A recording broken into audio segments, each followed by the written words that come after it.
और मैं क्या करती, लेकिन बाबा जी आपने बचा लिया, थैंक यू।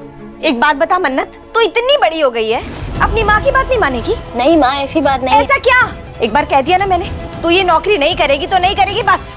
माँ यार, ऐसा भी क्या हो गया है जो आपने मेरा ईमेल का आईडी पासवर्ड लेकर आपने मेरे बॉसेस को मेल भेज दिया कि मुझे नौकरी नहीं चाहिए। क्यों नहीं चाहिए यार, ये नौकरी चाहिए मुझे, ये नौकरी सपना रहा है ये मेरा, और इस सपने में आपने हमेशा मेरा साथ दिया है। तो फिर अब क्या हो गया? क्यों आप अपनी मन्नत को जन्नत पाने से रोक रही हो, बताओ। मत में, और प्लीज ये मत बोलो कि मिस्टर सलूजा सर मुझसे तमीज से बात नहीं करते, ये वजह है। ये तो वजह हो ही नहीं सकती। तो बताओ वजह क्या है? मत बताओ यार। देखो माँ, आपके पास ना एक भी वजह नहीं है ये बोलने की कि मैं ये नौकरी क्यों ना करूं, पर मेरे पास 1000 वजह है, और सबसे बड़ी वजह ये है कि आपका इलाज। तो प्लीज आप मुझसे मत बोलो कि मैं ये नौकरी नहीं कर सकती, मैं करूंगी।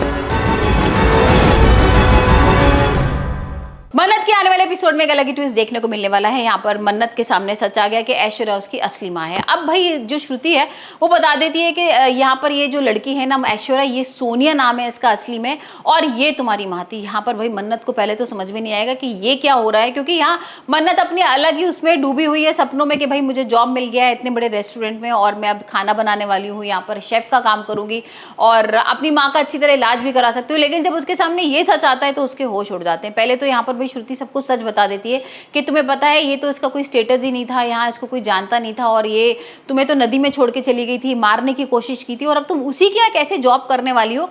अब देखते हैं मन्नत क्या करती है। मन्नत क्या जाके ऐश्वर्या से सवाल करेगी, पूछेगी कि तुमने मुझे भाई क्यों मारा था, क्यों छोड़ दिया था बचपन में, या फिर जाके यहाँ पर शांति से काम करेगी और फिर बदला लेगी धीरे धीरे ऐश्वर्या से। ये तो भाई खैर आने वाले एपिसोड में हम देखने वाले, लेकिन जहां तक भाई मुझे लग रहा है जब वो पूछने भी अगर जाएगी ना ऐश्वर्या से, तो यहाँ पर उसको जाल में फंसाने वाली है। वो झूठ बोलेगी, कुछ ना कुछ ऐसा बहाना मार देगी कि देखो मेरी मजबूरी थी, सारी चीजें थी, इसलिए मैंने तुम्हें नदी में छोड़ा था, और ऐसा मेरा कोई भी इंटेंशन नहीं था, और यहाँ पर प्यार दिखाने लगेगी माँ की तरह। तो देखते हैं अभी क्या होता है आने वाले एपिसोड में। लेकिन हाल फिलहाल तो यहाँ पर विक्रांत को हो रहा है मन्नत से प्यार, वो इतना प्यार में डूब गया है उसकी बातों में, उसको खाना इतना पसंद आ रहा है मन्नत का। अब भाई मन्नत के संग रेस्टोरेंट में किस तरीके से उसकी केमिस्ट्री बनने वाली है ये देखेंगे। लेकिन हाल फिलहाल तो ऐश्वर्या को बहुत जलन हो रही है, क्योंकि वो तो भाई उसको अपॉइंटमेंट लेटर देना ही नहीं चाहती थी, जॉब में ही नहीं रखना चाहती थी, और ये क्या हो गया अचानक से।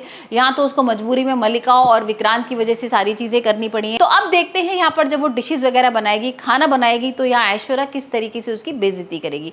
क्योंकि यहाँ भाई हमने प्रोमो में पहले भी देखा था ना कि वो कुछ खाना बना के लाती है, कुछ डिश बनाती है, ऐश्वर्या उसको पूछती है कि तुमने बनाया है, और वो उस प्लेट को तोड़ देती है जिसमें डिश होती है। तो अब देखते हैं मन्नत किस तरीके से स्टैंड लेगी, किस तरीके से यहाँ पर भाई रेस्टोरेंट में काम करेगी, और ऐश्वर्या और पुनीत को करने वाली है खुश। क्योंकि भाई पुनीत भी बहुत अगेंस्ट था मन्नत के, उसने रिजेक्ट कर दिया था उसको रेस्टोरेंट में से। वो चाहता ही नहीं था कि भाई इस रेस्टोरेंट में उसका सिलेक्शन भी हो, वो यहाँ पर शेफ बन के काम भी करे। तो अब देखते हैं इन दोनों लोगों को किस तरीके से सेटिस्फाइड करेगी।